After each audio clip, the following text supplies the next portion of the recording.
شکست کھا گئے تو پھر سن لو اللہ کی قسم دے کے کہتا ہوں پھر نہ یہ پاکستان بچے گا نہ یہ تمہارا ہمارا عرب بچے گا. اللہ سے محفوظ, اللہ سے معافی, آذن اللہ منا منکم, اے اللہ نے محفوظ فرمانا ایسے وقت سے کہ جس وقت ہم پھر اس طرح ہو جائیں کہ پوری دنیا سے بھی ہمارا نام و نشان باقی رہے. حضور نے فرمایا لا يردها شيء حتى تنسب بإيلیا. بیلیا کا لفظ جو ہے حضور کی زبان سے ہے اور یہ پہلے اس جس کو یروشلم کہتے ہیں اس کا نام ایلیا تھا, جس کو بیت المقدس کہتے ہیں مسجد مقدس, پھر اس کا نام بدلا گیا, پھر اس کا بعد پھر یہ ہوا, پھر وہ ہوا. یہ ایک لمبی تاریخ ہے, زندگی رہی تو پھر اللہ جمعہ اگر ہوگا تو انشاءاللہ میں آپ کو بتاؤں گا مسجد اقصی کی تاریخ کیا ہے. مسجد اقصی کی تاریخ کیا ہے؟ مسجد اقصی یہ یہود کی بستی ہے یا ہماری ہے؟ اور اس پر 1930 میں اقوام متحدہ نے یہ فیصلہ ثبت کیا تھا کہ یہ یہود کا ایک چپے پر بھی ان کا قبضہ یہ جابرانہ ہے, ظالمانہ ہے, کیونکہ یہ ساری زمین فلسطین کی یہ مسلمانوں کی ہے. یہ فیصلہ آج بھی موجود ہے. 1930 UNO اقوام متحدہ کا یہ فیصلہ میں آپ کو اس لیے بتا رہا ہوں جس کو آج میڈیا چھپا رہا ہے. بے غیرت میڈیا, بے غیرت سیاستدان, بے حیثیت سیاستدان, ملک کے اجاج حکمران اس وقت اپنی جانوں کو بچانے کے لیے اپنی ملک کی اکانومی کو انہوں نے دور پہ لگانے کے باوجود پھر بھی ان کی آنکھوں میں آنکھیں ڈال کر اتنا بھی نہیں کہہ سکے کہ اپنے سفیروں کو وہاں بھیجتے, اپنے سفیروں کو وہاں سے نکالتے, ان کے سفیروں کو یہاں سے بھگاتے. ایک تھوڑا سا احتجاج ادنیٰ درجے کا بھی انہوں نے نہیں کیا. تو سن لیں پھر حضور کیا فرما رہے ہیں. میں ایک اور بہت بڑی خبر دے رہا ہوں, میں نہیں دے رہا, یہ خبر میرے محبوب دے رہے ہیں. پھر وہ قوم جو خراسان کی نکلے گی, حضور فرما رہے ہیں یخرج من خراسان رایات سود, جن کے ہاتھ میں پہلے کالے جھنڈے ہوں گے, جب وہ فاتح بن جائیں گے تو سفید جھنڈے لہرائیں گے, جن کی پگڑیاں کالی ہوں گی.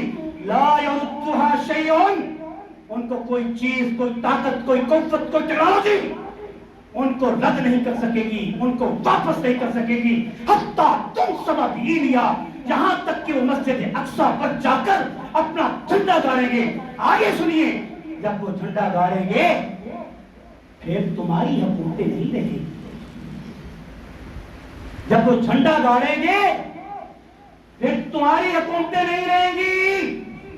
اگر تم چاہتے ہو ملک پاکستان پہ ہماری حکومت رہے, عربوں تم چاہتے ہو ہماری حکومت رہے, تو پھر فلسطین کی اس مقدس سرزمین کی حفاظت کرو اور مسجد اقصی قبلہ اول کی حفاظت کرو اور اس یہود کی چند ان بدماشوں کو, بدتماشوں کو سبق سکھا دو. اگر نہیں سکھاؤ گے تو پھر خوشخبری پھر بھی ہے اس قوم کے لیے جو خراسان افغانستان سے نکلیں گے, پوری دنیا پر پھر مہدی کا پرچم لہرا کے تم سب کی عیاشیوں کو زمین بوس کر دیں گے. تو انشاءاللہ اللہ تعالی ہم سب کو حضور نبی کریم صلی اللہ علیہ وسلم کی ان احادیث کو سن کر ہمارے اماموں کو جلا بخشے, جہاد اور شہادت کے جذبے کے ساتھ ہم کو بھی, ہماری اولادوں کو اللہ تعالی مسجد اقصی کا محافظ بنا دے.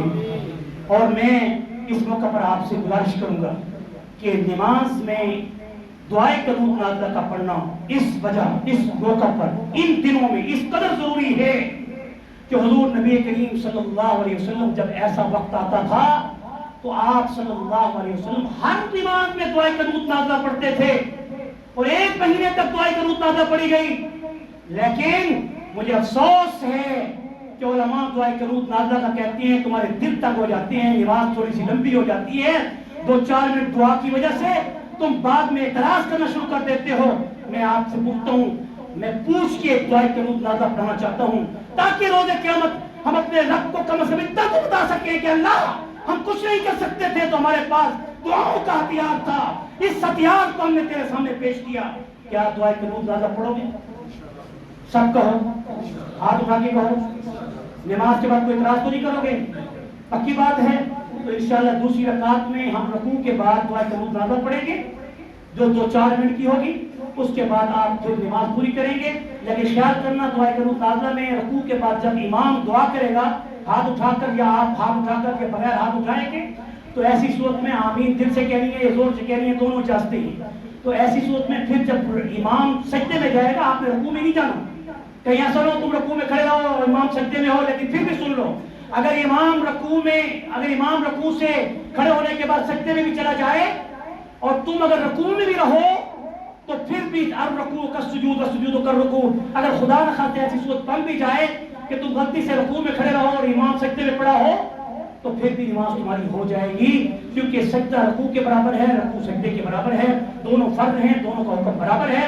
لیکن پھر بھی کوشش کرنا، خیال کرنا رکوع کی دوسری رکعت میں رکوع کے بعد دعائے قنوت نازلہ پڑی جائے گی، پھر اس کے بعد امام سجدے میں جائے گا. سب نے سجدے میں جانا ہے، رکوع میں نہیں جانا. ٹھیک، اللہ تعالیٰ خیر کرے.